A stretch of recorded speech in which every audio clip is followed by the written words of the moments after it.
Olá, pessoas! Antes de mais nada, é preciso dizer às senhoras, aos senhores que é um prazer inenarrável estar aqui na presença de todos vocês.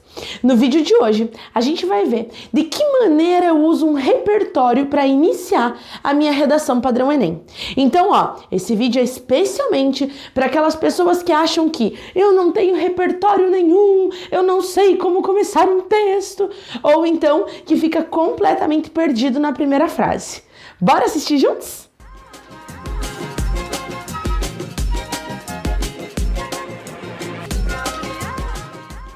Vamos lá, que uma redação padrão Enem tem todo um esquema e uma estrutura pré-estabelecida não é novidade. Mas normalmente as pessoas ficam ali perdidas em relação ao repertório. O que eu coloco de informação, que informação é válida, o que eu posso, o que eu não posso, enfim. Então vamos desmistificar e vamos entender isso de uma vez por todas. Para fazer uma redação dessas, padrões super nota alta, a gente precisa de 3 repertórios, tá? Não precisa colocar um monte de... quanto mais repertório eu colocar, mais nota eu vou ganhar. Mentira, completamente mentira, tá? 3 é a quantidade ali ideal que a gente percebe nos textos que tiram notas elevadíssimas, certo? Às vezes você coloca repertório demais e não tem espaço para desenvolver, para aprofundar, ou então falta repertório e você não mostra o conhecimento de mundo. Então a gente foca em 3. Desses 3 repertórios, um é o repertório chamado de temático. Eu chamo de temático porque é aquele que vai apresentar o tema da redação, né? O que você vai usar para contextualizar aquilo que foi proposto pelo enunciado da prova. E os outros 2 repertórios, que são repertórios um pouco mais sérios, eu chamo eles de repertório, eu não, né? A banca chama eles de repertórios legitimados. Então são aqueles que você usa para comprovar a sua argumentação. Na aula de hoje, como a gente está falando para começar a redação, então nós falaremos especificamente sobre o temático, tá? Então vamos conversar especificamente sobre repertório temático. Bom, o que eu primeiro preciso saber sobre esse repertório temático? Esse repertório, ele é usado para contextualizar o teu tema. Então, você não vai fazer a primeira frase do teu texto já de cara, né? Porque o ageísmo é um grave problema no Brasil. Não. Você primeiro precisa contextualizar para o teu leitor, para o teu avaliador, para a tua banca, para que você mostre um conhecimento sobre o assunto, especialmente um conhecimento de mundo, né? Justamente para poder desenvolver de maneira mais adequada, mais aprofundada o tema. Então, esse temático serve justamente para a gente contextualizar. Por ser um repertório de contexto, né, de abertura de texto, é a primeira coisa que eu vou ter contato na sua redação, ele é mais flexível. Então você pode usar filme, você pode usar série, você pode usar uma música. Por exemplo, filme, série, música, a gente usa especificamente nesse temático. Nos legitimados do desenvolvimento não é muito interessante. Por quê? Porque dificilmente uma música, por exemplo, vai comprovar que o preconceito né, se o seu argumento é preconceito. Uma música não tem esse poder argumentativo de comprovar, né, a tua explicação, a tua justificativa em relação ao tema. Então, o ideal mesmo é deixar filme, série, música para o temático. Mas você também pode extrapolar. Você pode usar para o repertório temático uma lei. Você pode usar um livro, seja ele literário, seja ele teórico. Você pode usar um acontecimento recente, contar que acontecimento é esse. Então, tudo isso são possibilidades, né, que você vai escolher na hora de introduzir, de apresentar teu tema. Aí, o que eu fiz? Eu coloquei aqui 4 exemplos de temas para a gente pensar juntos. Como que funcionaria na nossa cabeça na hora de selecionar que repertório que é o legal, o que dá certo, o que não dá, tá? Só que antes, um exercício que eu queria propor para vocês é o seguinte. Toda vez que nós pensamos em um repertório, a pergunta que a gente tem que se fazer e a gente tem que ser capaz de responder é: por que eu pensei neste repertório? Eu pensei neste repertório por quê? E aí entender qual é a relação do teu repertório com o tema. Eu pensei nesse repertório porque ele se assemelha ao tema. Não, eu pensei nesse repertório porque ele se distancia do tema. Ou eu pensei nesse repertório porque ele fala do passado e é uma coisa que continua acontecendo até o presente. Então você tem várias possibilidades. Tem que ter muito claro. E isso vale para qualquer um dos 3 repertórios. Tem que ter claro na sua cabeça o porquê que eu pensei nisso. E essa resposta tem que estar clara no texto, né? Então você tem que deixar muito clara qual é a relação que você quer estabelecer entre o teu repertório e o teu tema ou então teus argumentos, fechou? Vem para os exemplos práticos. Ó, pensa comigo. Vamos supor que vocês abrem lá a prova do Enem e o tema é a falta de cidadania das pessoas em situação de rua no Brasil. O que é a primeira coisa que você vai fazer? Você vai identificar quais são as expressões mais importantes desse tema. Por exemplo, aqui é a questão da cidadania, muito, muito, muito importante. Pessoas em situação de rua, muito, muito, muito, muito importante. E Brasil. Então, cidadania, pessoas em situação de rua e Brasil. Eu tenho 3 eixos. Aí você se coloca para pensar. Será que eu lembro de algum filme, de alguma série, de alguma música, de algum acontecimento recente que envolva cidadania, situação de rua e Brasil? Veja que é bem específico. Vamos supor, eu tô fazendo e, não me lembro de nada. Nada. Aí, você tem 3 eixos importantes. Você vai tirando um deles para ver o que vai dar certo. Então, por exemplo, ó, cidadania, situação de rua e Brasil, não. Então, tira Brasil. Você se lembra de alguma música, de alguma série que fale de cidadania e pessoas em situação de rua? Não. Será que você lembra, então, de situação de rua e Brasil? Ou, será que você lembra do exercício de cidadania e Brasil? Sabe? Então você pode ir fazendo ali cruzamentos em relação aos eixos que são mais importantes do tema. Não necessariamente teu repertório precisa atender aos 3 eixos do seu tema. Então, por exemplo, no caso como esse, ó, eu não me lembro de uma situação, de algum desses contextos aqui, de algum desses repertórios que envolva cidadania, pessoa em situação de rua e Brasil. Então, o que eu vou fazer? Vou por exclusão, por eliminação. Cidadania e situação de rua, não lembro. Cidadania e Brasil, posso falar da Constituição Cidadã. Posso falar que lá tem um artigo que explicita que nós temos direitos básicos. E um destes direitos básicos é o direito à moradia. Então, peraí. Então, meu repertório temático poderia muito bem ser o quê? A Constituição. O que eu quero mostrar com a relação da Constituição? Eu quero dizer que a Constituição diz uma coisa na teoria, mas que na prática, na vida real, não é assim.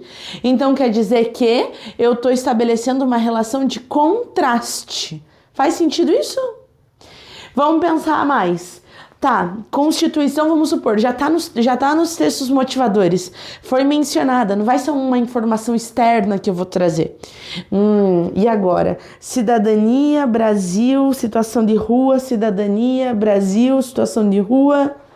Bom, eu me lembro que uma vez eu li um livro de uma pessoa que ela não estava em situação de rua, mas ela tinha falta de cidadania e era no Brasil, que é Quarto de Despejo. Vocês já leram Quarto de Despejo? Conta aqui pra mim nos comentários. É um livro super, super, super importante para a literatura brasileira. Quarto de Despejo. Ficou meio apertadinho. Quarto de Despejo, que é da Carolina Maria de Jesus. É justamente onde ela conta no diário, né? Até o nome é Diário de uma Favelada. Ela vai contando o que se passa na vida dela e lá fala sobre a privação da alimentação, ela é privada de segurança, a moradia dela não é uma moradia digna. Ela mora na favela do Canindé, lá em São Paulo, e passa por sufocos absurdos que ela conta no livro. Então, veja, não é uma pessoa em situação de rua. O que eu vou querer? Por que eu pensei no Quarto de Despejo para esse tema? Porque tem uma mulher, que é a Carolina Maria de Jesus, que conta sobre a vida dela, em que ela é privada de vários direitos cidadãos. E que, daí o que eu quero mostrar? Que se assemelha, que outras pessoas no Brasil também são privadas de direitos básicos, como é o caso das pessoas em situação de rua. Fez sentido isso para vocês? Por que eu pensei na Carolina? Porque agora eu quero criar uma semelhança. Fechou? E se o tema fosse caminhos para combater o ageísmo no Brasil?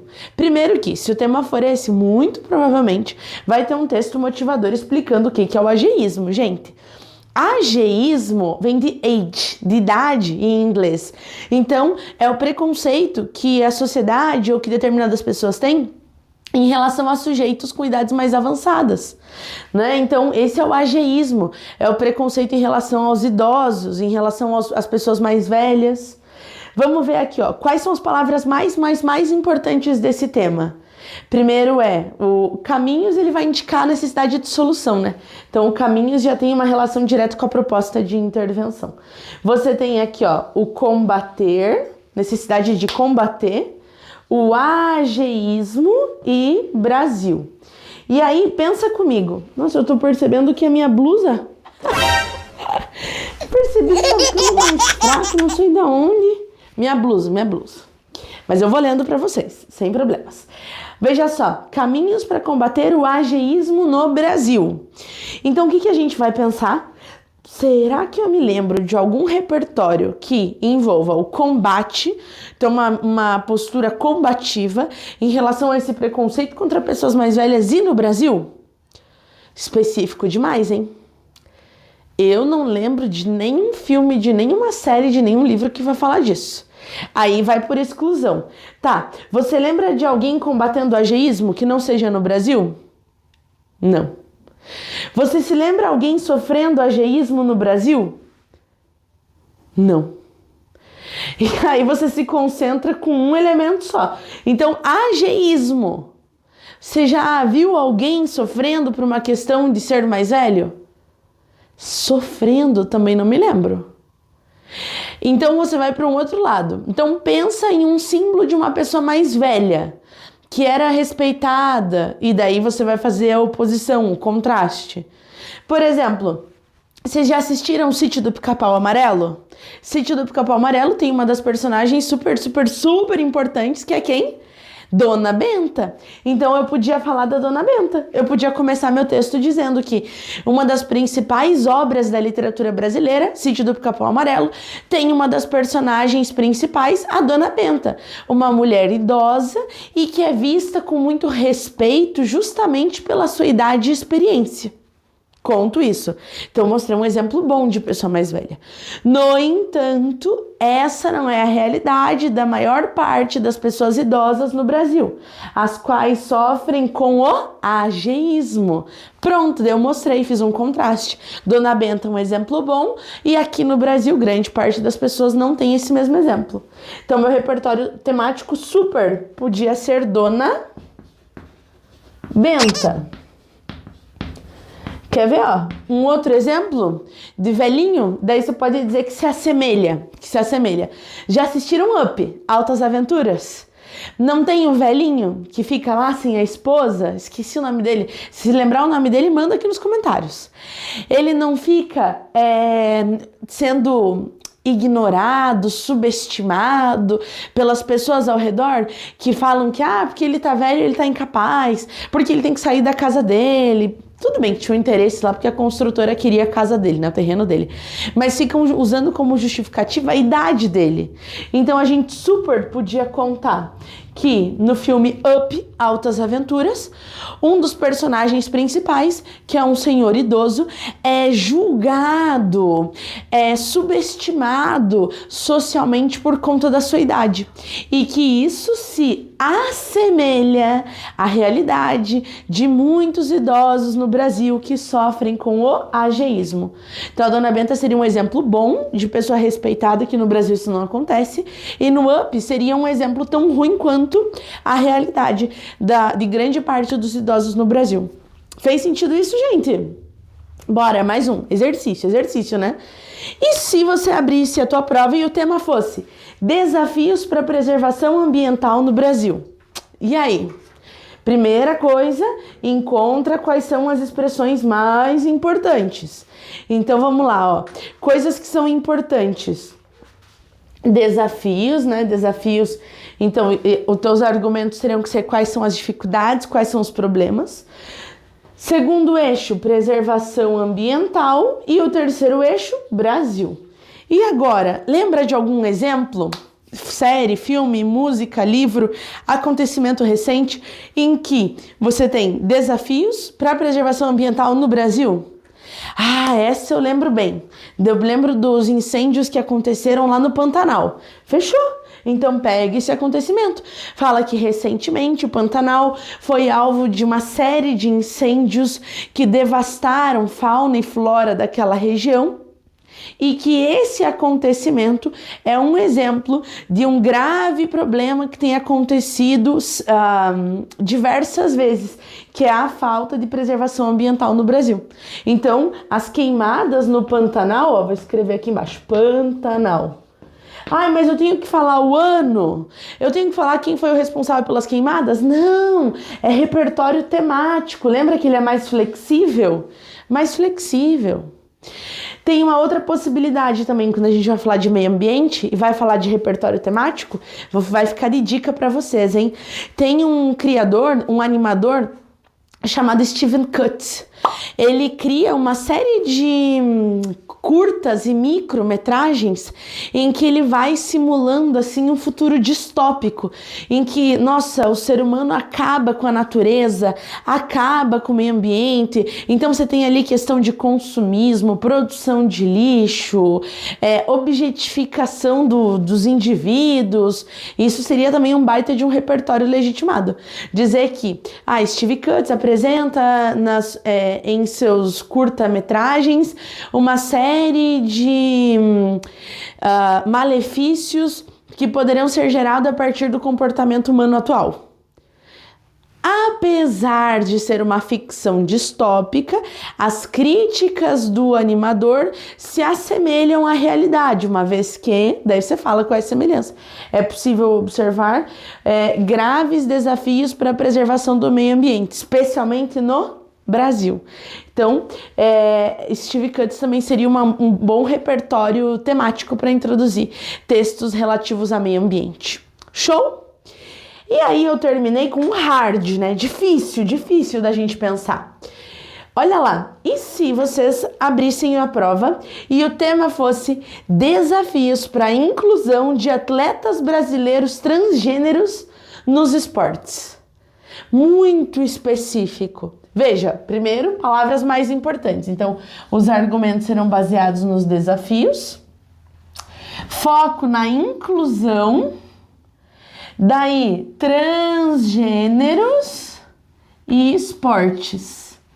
Agora você tem 4 eixos: desafios, inclusão, atletas transgêneros e esportes. E como é que você vai fazer agora para pensar nisso tudo? Vem comigo, ó. Vamos supor, vamos ver se eu lembro de algum desafio de inclusão transgênero nos esportes. Não me lembro de nada. E detalhe ainda, né? Não é qualquer atleta transgênero, é brasileiro. Não me lembro de nada. Vai tirando. Então, você se lembra de algum brasileiro transgênero que faz parte de esportes? Não lembro de nada também. Então, você se lembra de algum brasileiro transgênero que tem notoriedade? Também não me lembro. Então, o que você vai fazer? Tá, do eixo transgênero brasileiro, os atletas, não veio nenhuma ideia. E de esporte? O que você lembra de esporte?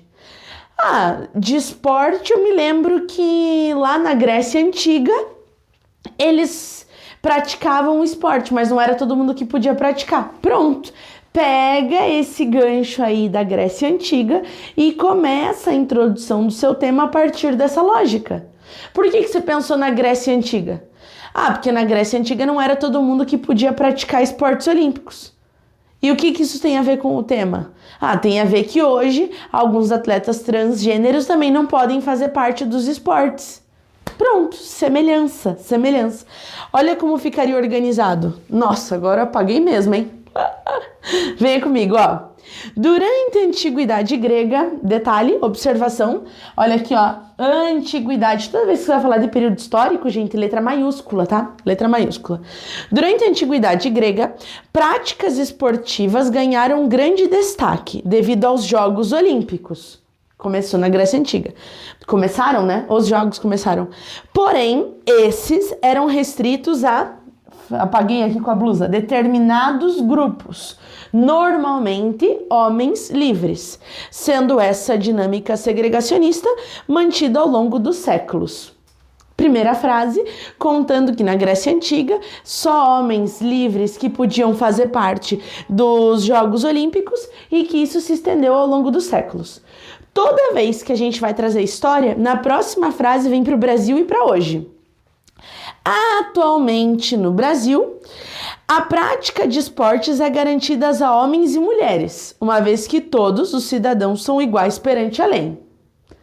Tá, ainda não cheguei no meu tema. Falei do Brasil, hoje na lei todo mundo é igual, fechou.